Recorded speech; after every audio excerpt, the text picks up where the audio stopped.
एक समय की बात है। एक राज्य में एक मछुआरा रहता था। एक दिन वह सीधे राज्य के राजा उग्रसेन के दरबार में जा पहुंचा। उसके बारे में कोई नहीं जानता था कि वह एक आम मछुआरा है या जादूगर। उसने राजा के दरबार में आकर कहा, हे मेरे हुजूर, मैं एक सामान्य सा मछुआरा हूँ। मैं रोजी रोटी कमाने के लिए मछलियां पकड़ता हूँ और मैं लोगों का हाथ देखता हूँ और हाल बताता हूँ। लेकिन लोग मुझे झूठा, मक्कार और जादूगर कहकर मारते हैं। हालांकि मैं झूठा नहीं हूँ। आज मैं आपकी शरण में आया हूँ। शायद आप मेरी गुहार सुन लें। इतना सुन राजा उग्रसेन को मछुआरे पर दया आ जाती है और वह अपने मंत्री से बोलता है, पूरे राज्य में यह घोषणा करवा दी जाए, जो भी इस मछुआरे को सताएगा उसे सख्त सजा दी जाएगी। पूरे राज्य में ऐलान कर दिया जाता है।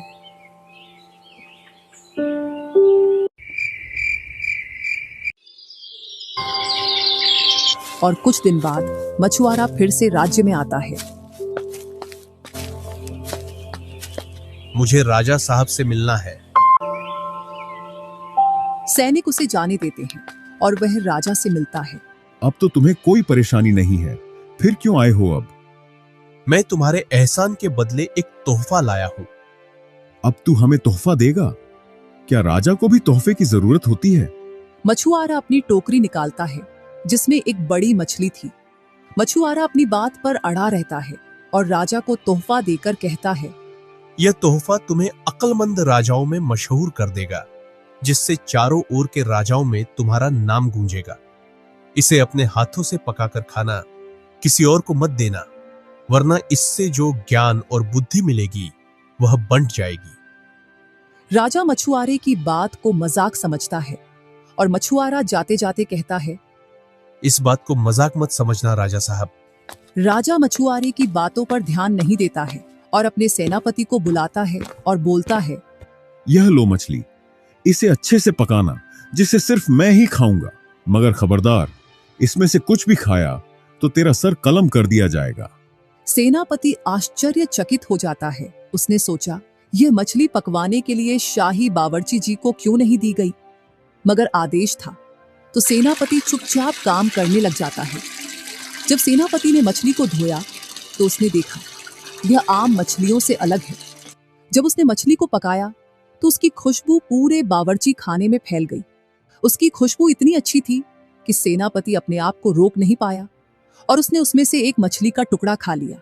अचानक से सेनापति को एक अजीब सी आवाज सुनाई दी।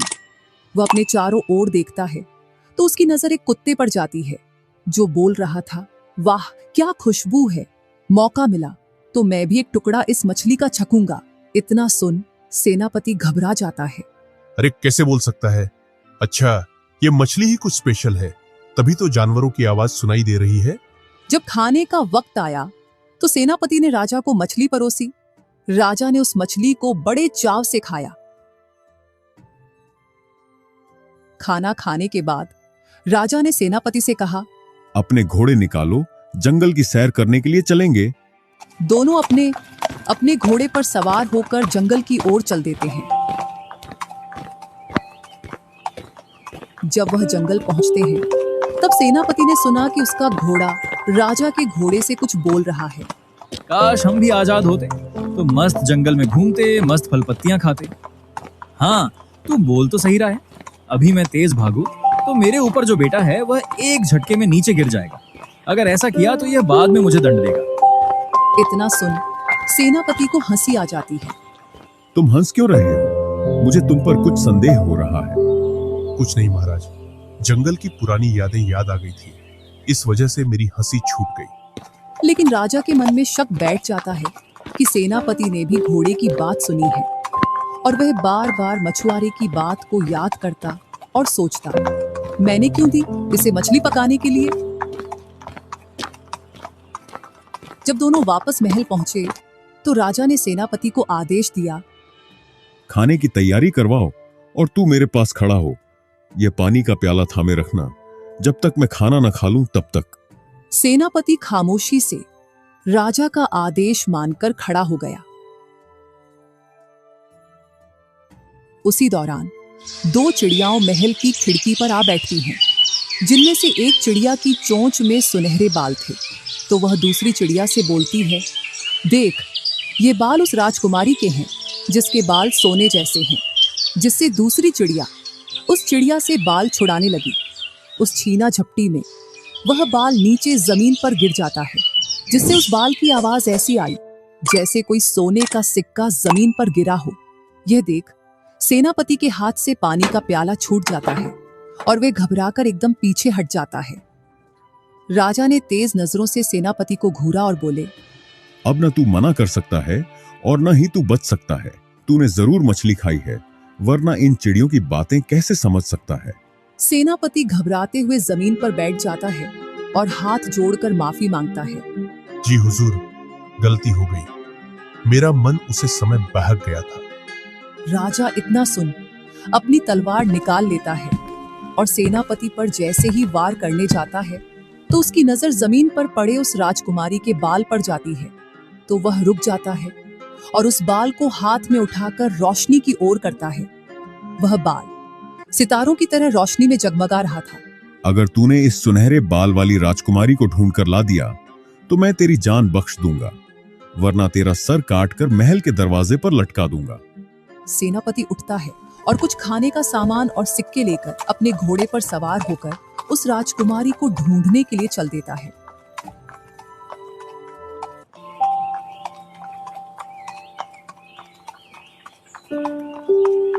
कई दिनों तक वह कई राज्यों में भटक चुका था, जिससे वह भूख, प्यास और थकान से टूट चुका था।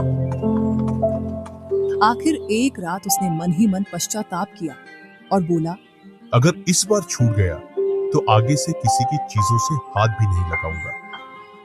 तभी उसकी नजर एक पेड़ पर पड़ी। उसने देखा कि उस पेड़ के नीचे आग भड़क चुकी थी। करीब जाकर देखा तो वह आग पक्षियों के घोंसलों तक पहुंच रही थी। कई सारी चिड़िया और पक्षी अपने बच्चों को बचाने के लिए इधर उधर भाग रहे थे। सेनापति अपने घोड़े से तुरंत उतरा और उसने उस पेड़ के नीचे से टहनियां हटाई।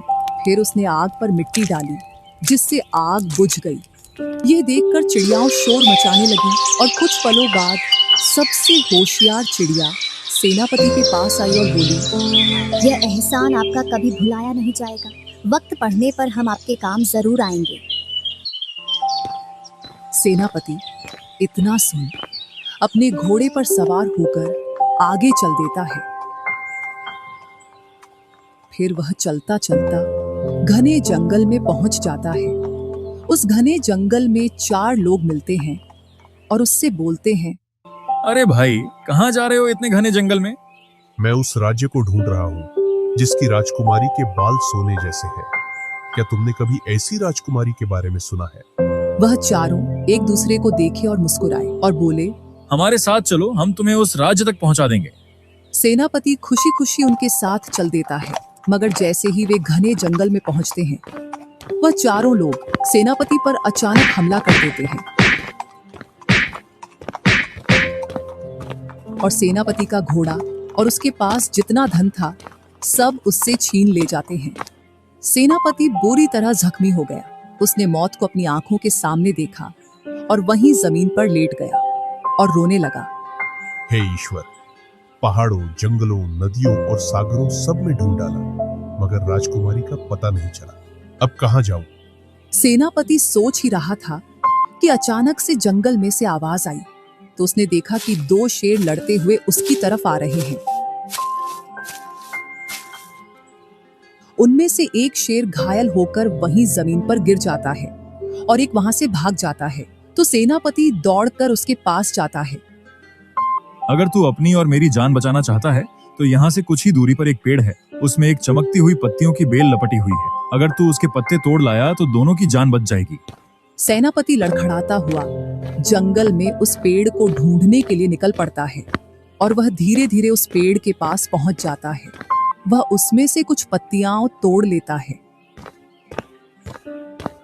और शेर के पास जाकर उन पत्तियों के रस को सेनापति और शेर दोनों पी लेते हैं,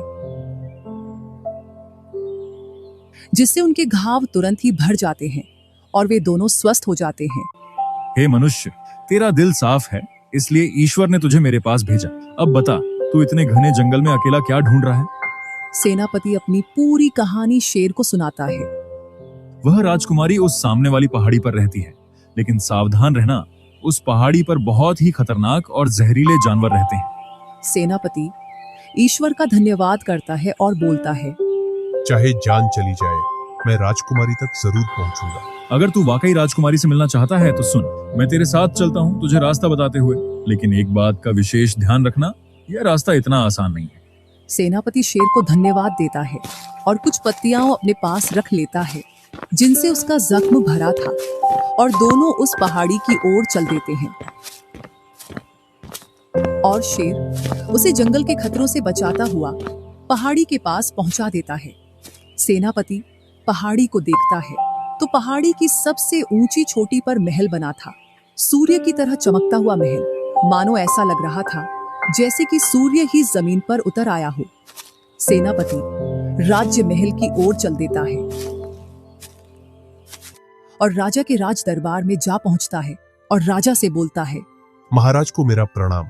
मेरे राजा उग्रसेन के लिए मैं आपकी राजकुमारी का हाथ मांगता हूँ। मैं अपने राजा की तरफ से राजकुमारी का रिश्ता लेकर आया हूँ और मेरे पास राजकुमारी के लिए एक अनमोल तोहफा था, लेकिन मेरी किस्मत खराब थी जिसकी वजह से वह तोहफा लूट गया। राजा इतना सुन आश्चर्यचकित हो जाता है और मन ही मन सोचता है, आज तक जो भी इन जंगलों से आया है वह बच नहीं पाया, ये कैसे सकुशल निकल आया। अब तक जो भी यहाँ आया है उसे हमारे आसपास रहने वाले खतरनाक और जहरीले जानवरों ने जिंदा नहीं छोड़ा।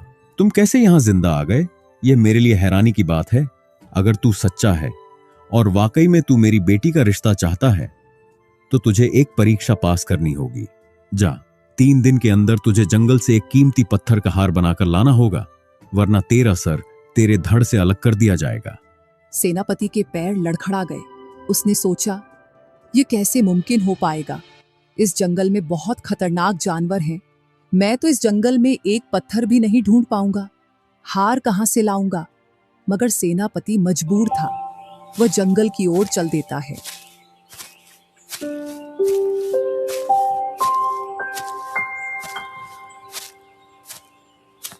शाम तक उसे एक भी पत्थर नहीं मिला और वह थका हारा एक पेड़ के नीचे बैठ जाता है। तभी उसको एक हल्की सी आवाज आती है, क्या तुम वही नौजवान हो जिसने हमें आग से बचाया था? सेनापति ने चौंक कर देखा तो सामने चिड़िया अपनी साथी चिड़ियों के साथ उसके सामने थी। चिड़िया ने सेनापति से हाल पूछा। सेनापति ने अपनी पूरी कहानी सुनाई। अब मैं बर्बाद हो गया हूँ, न तो पत्थर मिल रहे हैं और न ही समय। कल के बाद तो मेरा सर ही धड़ से अलग हो जाएगा। मुस्कुराते हुए चिड़िया बोलती है, तू फिक्र न कर, तेरा कर्जा हम पर उधार है, तू आराम कर, तेरे लिए हम सब उस विशेष पत्थर को लाकर उसका हार बनाएंगे। चिड़िया अपनी साथी चिड़ियों को आदेश देती है तो साथी चिड़िया उन पत्थरों को ढूंढने के लिए चारों ओर जंगल में फैल जाती है। जहां कहीं भी वह विशेष पत्थर मिलता तो वह हार बनाने वाली चिड़ियों को लाकर देती, जो वह अपने हुनर से उस हार को तैयार कर देती।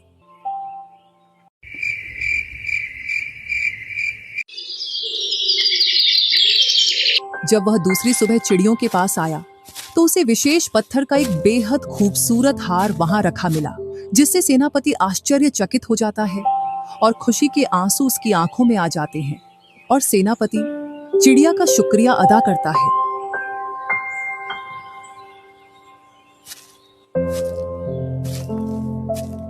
सेनापति वह हार लेकर राजा के पास पहुंच जाता है। राजा ने जब हार देखा तो दांतों तले उंगली दबा ली। मैं मानता हूं कि तू असाधारण मनुष्य है। मैंने यह शर्त इसलिए रखी थी कि जो भी मेरी बेटी का रिश्ता मांगे उसकी योग्यता साबित हो जाए, और आज तूने यह साबित कर दिखाया। तभी राजकुमारी वहां आ जाती है। जैसे ही सेनापति की निगाह राजकुमारी पर पड़ती है तो उसके सुनहरे बाल झलक रहे थे, मानो जैसे कि सूरज की किरणें बिखर रही हों। सेनापति ने पहली बार राजकुमारी को देखा तो अपनी सांसें थामे रह गया। राजकुमारी भी सेनापति को देखकर मुस्कुरा देती है और मन ही मन उसे दिल दे बैठती है। यह नौजवान दूर राज्य से आया है। इसने वह कारनामा कर दिखाया जो आज तक कोई इंसान नहीं कर पाया। अब यह मेरी बेटी के विवाह के लायक है। पूरे दरबार में तालियां बजने लगती हैं। तभी राजकुमारी के मन में यह ख्याल भी जाग उठता है कि यह सिर्फ एक संदेशवाहक है। जिसके लिए यह रिश्ता आया है वह राजा उग्रसेन है। इस बात ने राजकुमारी के दिल में हलचल पैदा कर दी। राजकुमारी ने सेनापति के बारे में पूरी कहानी सुनी, जिससे राजकुमारी का प्रेम सेनापति के लिए और भी बढ़ गया। सेनापति, तुम क्यों ना हमारे ही राज्य में रह जाओ। हम दोनों यही विवाह कर लेंगे और हम दोनों खुशी खुशी रहेंगे। मैं तो एक नौकर हूँ। राजाओं और सम्राटों जैसा मुकाम मेरे पास कहाँ। हे सेनापति, इंसान अपने कर्मों से पहचाना जाता है, कपड़ों या हैसियत से नहीं। तुम्हारे अंदर की सच्चाई और बहादुरी तुम्हें सबसे बड़ा बनाती है। इतना सुन सेनापति का दिल भी पिघल जाता है।